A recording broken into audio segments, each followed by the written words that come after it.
আসসালামু আলাইকুম। আজকে অনেকদিন পরে ঘুরতে আসছি ঢাকা।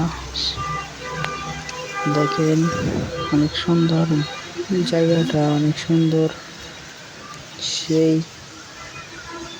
বলেন তো এই জায়গাটা কোথায়? ঢাকা শহরে অনেক জ্যাম, অনেক গাড়ি। দেখেন সে একটা ভিউ, অনেক সুন্দর।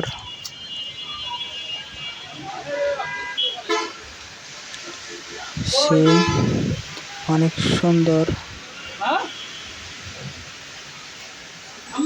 অনেক ভালো লাগতেছে। অনেকদিন পরে ঘুরতে আসছি ভাই। সবাই ভালো থাকবেন। আল্লাহ হাফেজ।